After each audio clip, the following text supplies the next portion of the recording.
I remember buying my first ever smartphone, and it was a life-changing moment. Like the fact that a supercomputer would be in my pocket and I could do whatever I wanted with it. Browse the internet, go to YouTube, download games, play whatever I want just by taking a small brick out of my pocket. Because back in the day, all I could do was I had to turn on my computer, which would take 30 minutes to just boot up, and all I could do was watch YouTube. But now I was finally getting a smartphone that can do that and a lot more things than my old crappy computer. Alright, I was having the best moment of my life buying my first smartphone. Only that I wasn't, actually. No, it was horrifying. To me, buying my first smartphone was equivalent to me having to choose my career path. Like it's so many options. It's a big step. It's a big decision. It's a lot of money, and you don't know what to do, right? So it was kind of thrown to me at one of my birthdays that, hey, you're gonna get a phone, and you better make a quick decision because we have no time to waste, right? So I was thrown to the spot, and I had to buy a phone. And we go to this market, and we try to buy a phone, and I see all these different options. Now, I was given a budget, right? I could not just go and buy an iPhone, right? That was out of my option. Not even an older iPhone. Like, no way. I had to buy something super cheap, and I don't complain about that. I mean, it was my first smartphone, and I was really young. All I needed was, I'll tell you what I needed, but that's basically what my choices were. Like, I had to stick to a strict budget, right? So, in my mind, I remember using my friend's iPhone 5, and it was amazing, right? I don't need that level of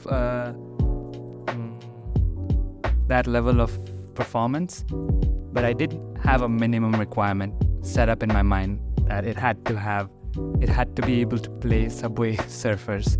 Yep, the video game Subway Surfers. I was crazy mad about this game, and I wanted to beat my friend's high score. I even did, I think. Like, I was like the top high score person in this game, and I wanted a phone that can run Subway Surfers so I could continue to beat my high score.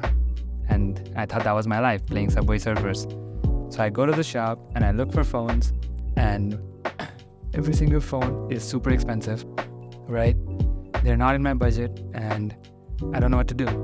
I see the phones that are in my budget looking something like, they have buttons on them. So something tells me that they cannot run Subway Surfers in them. So it was this weird, it was a weirdness of like, I had to choose a phone, but at the same time I had no options, even though there was a lot of options. So I just kept looking around like an idiot, and my family was like, you're not getting a phone, screw it. The mood just changed with me not being happy with what I can choose versus what I could have chosen if my budget was high. So in the end, I did not get a phone at all. And that was my first time trying to get a phone.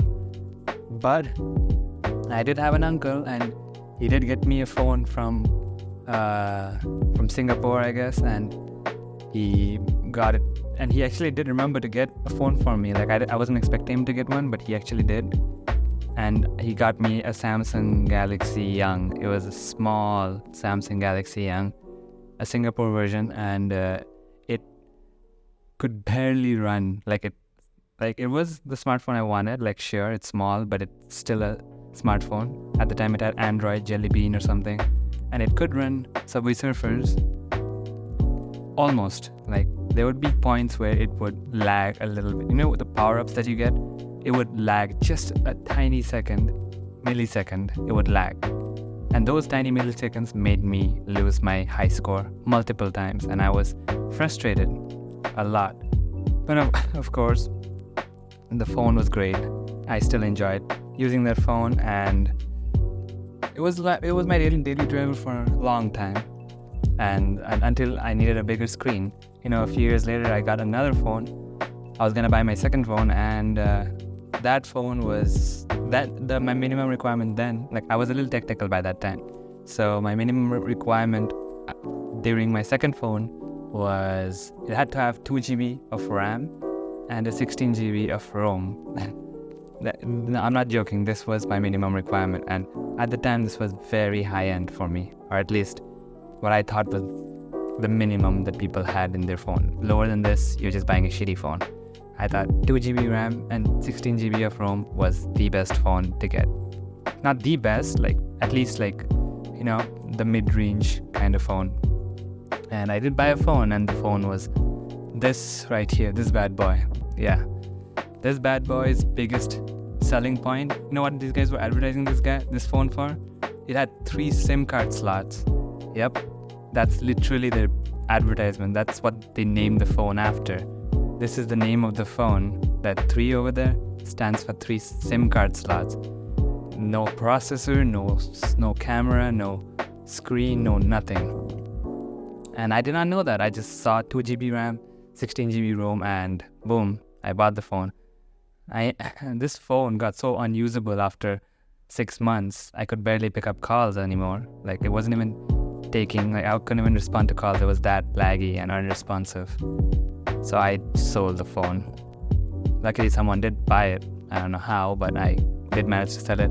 And I just bought my third phone, which was, I think, a second-hand OnePlus One. Now, that one I really liked. It was kind of like the flagship killer that when it came out, and I bought it like a few years after it came out. So it was old, but at the same time it was functional, very functional compared to the other guy.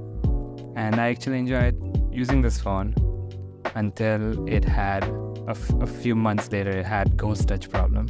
The phone would just tap everywhere. And yeah, I had to scrap that phone as well. The battery started blowing up, and you could literally see the battery from the outside.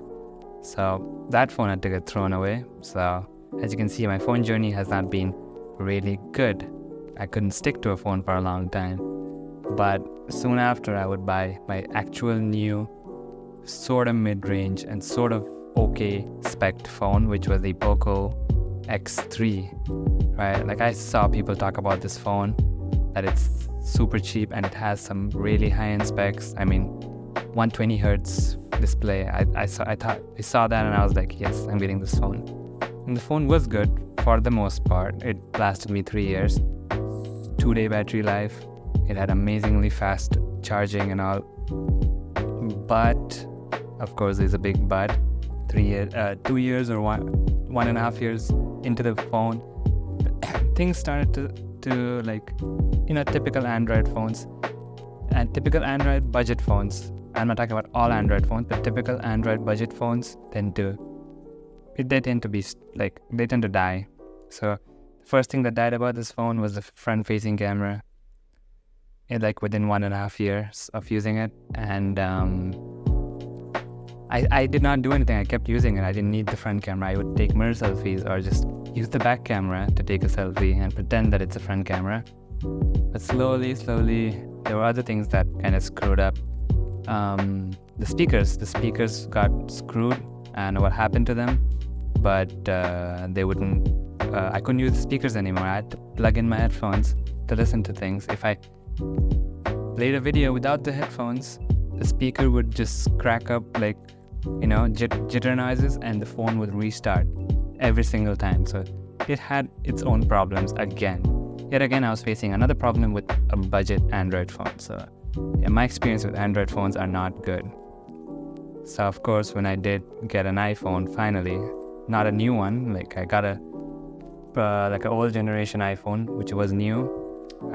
I find that much more responsive so far. And yeah, that's my smartphone journey.